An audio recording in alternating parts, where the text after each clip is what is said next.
کیا leasing business یا instalment borrow instalment جی یہ بھی بزنس ہے، قسطوں کا کاروبار جائز ہے یا ناجائز؟ اگر ناجائز ہے تو اس کی وضاحت فرمائیں۔ واضح رہے کہ تقریباً مضاربہ کمپنیاں لیزنگ کا کاروبار کرتی ہیں اور ریلیجس بورڈ نے اس کو جائز قرار دیا ہے۔ مولانا تقی عثمانی صاحب بھی اس بورڈ کے ممبر رہ چکے ہیں۔ آپ نے تو بہت ہی خطرناک سوال کر دیا مجھ سے۔ اصل میں یہ مسئلہ جو ہے کہ بیع مؤجل ایک شے ہے جو فقہ حنفی میں جائز ہے، اور اس کو بنیاد بنا کر یہ بہت سی چیزیں جو ہیں اس کے جواز کا فتویٰ علماء نے دیا ہے۔ بیع مؤجل یہ ہے کہ ایک گلاس آپ خریدتے ہیں نقد پر تو یہ 10 روپے کا ہے، اگر 1 مہینے کے بعد پیسے دیں گے تو 11 روپے کا ہے۔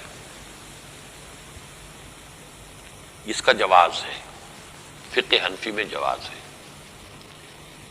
میرے نزدیک یہ حرام ہے، سود ہے، اور اس موضوع پر فقہ حنفی کے 2 بہت بڑے عالم، ایک تو مولانا سیاح الدین کاکا خیل رحمۃ اللہ علیہ فوت ہو چکے ہیں، بہت بڑے عالم، اور وہ اسلامک آئیڈینٹی کونسل کے بھی رکن رہے ہیں۔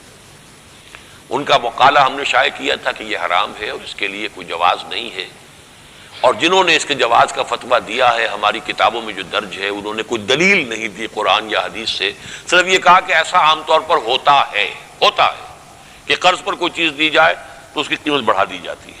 اس کو دلیل بنا کر بعض لوگوں نے اس کو جواز کا فتویٰ دے دیا، اور وہ چیز اب ہمارے ہاں لکیر کے فقیر جو ہیں وہ اس کو لے کر بیٹھے ہوئے ہیں۔ میرے نزدیک وہ سود ہے، اور ابھی کراچی میں بقید حیات ہیں الحمدللہ، وہ ہیں مولانا محمد تحسین صاحب، ان کے نزدیک بھی بیع مؤجل فاسد ہے، غلط ہے، حرام ہے۔ میری رائے تو ان 2 حضرات کے ساتھ ہے۔ میں خود کوئی فقیہ نہیں ہوں، مجتہد نہیں ہوں کہ میں اپنی کوئی رائے دوں، لیکن ان 2 حضرات کی رائے سے اپنا اتفاق ظاہر کر رہا ہوں۔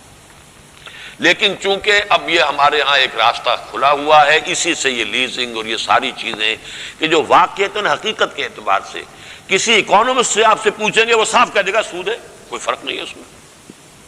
لیکن یہ کہ چونکہ وہ فقہی طور پر بعض اس میں گزارشیں ہیں، لیکن میں نے بھی اس کو غنیمت سمجھا۔ میں نے بھی جو پچھلے دنوں جو نواز شریف صاحب 2 مرتبہ میرے پاس آئے، میں بھی گیا ان کے پاس، میں نے کہا تھا کم سے کم وہ چیزیں کہ جو اس سے پہلے ہو چکی وہ تو کرو نافذ، یعنی کسی نہ کسی درجے میں تو کمتر ہو جائیں گے۔ اگرچہ میرے نزدیک وہ بھی سود ہے، لیزنگ یہ سود ہے، اور یہ سارا جو بھی یہ قسطوں کے اوپر جو فروخت ہے اس میں قیمت زیادہ کر لینا یہ سود ہے۔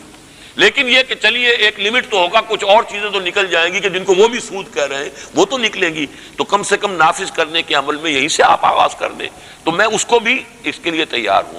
لیکن میری ذاتی رائے آپ نے چونکہ پوچھی ہے، میرے نزدیک یہ سب سود میں داخل ہے۔